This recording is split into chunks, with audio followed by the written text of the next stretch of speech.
Hi there. Hiya.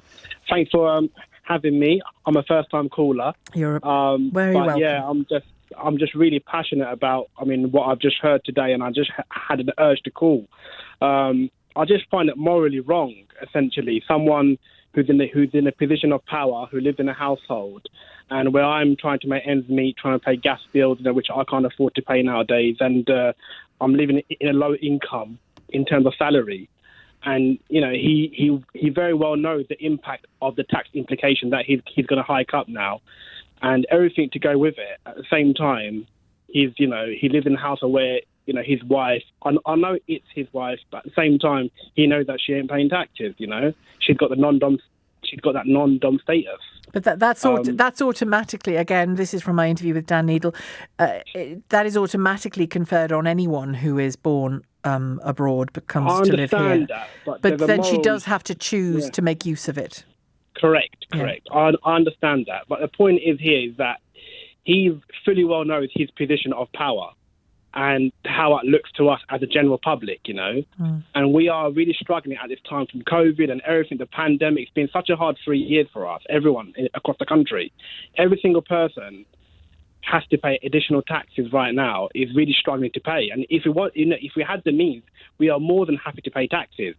But the point is, right now, we are all really struggling with all the hikes. With the gas prices going up and everything. It's such a hard time for us. And right now, we have a chancellor of the Exchequer living in a household where he fully well knows that he doesn't have to live those sort of challenges that we are facing right now. And that's what just hurts me so much, about this. The difficulty here, and I'm really trying to be as scrupulously fair as I can here. He is wealthy. He wasn't born wealthy, I don't think, but he married wealthy, right? So he lives the life of a wealthy man, 4 homes, whatever else, and that's bound to clash sometimes politically with moments like this when hard decisions are being made. That for 70 million people, hard decisions are being made, not just for one individual.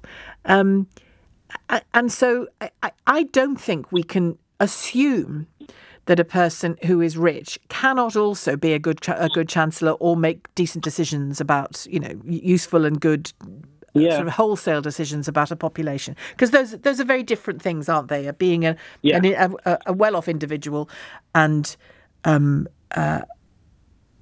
just a job of being a chancellor. They're two very different things.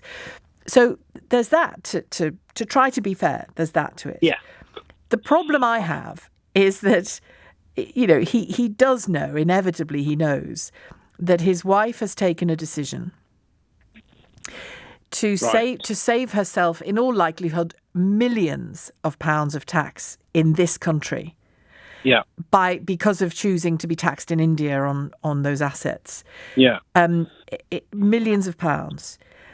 And he or she can square it any way they like. It looks terrible. It's just correct. That's where I'm coming at. And even if it's legit, it looks terrible. Yeah, it just looks really bad, doesn't it? I've been a Tory all my life, but I have to say, after this particular incident, I'm just going to go to Labour because I just feel that they're more honest and transparent. End of the day, they're all politicians, Mohammed. Yeah, they are. But I just feel so let down by this because at the same time they did say that they're not going to hike up the national insurance taxes, and they are doing that. They did say that they're going to work for the working class, but they quite frankly not.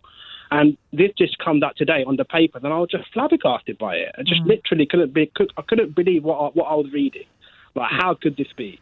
I was just shocked, and I had to call into it to kind of make my point, And you're in Boris Johnson's constituency. I am indeed, which makes it more hurtful. Exactly. Will you be taking it up with your MP? I will do. I'll be writing in. And we'll do report back.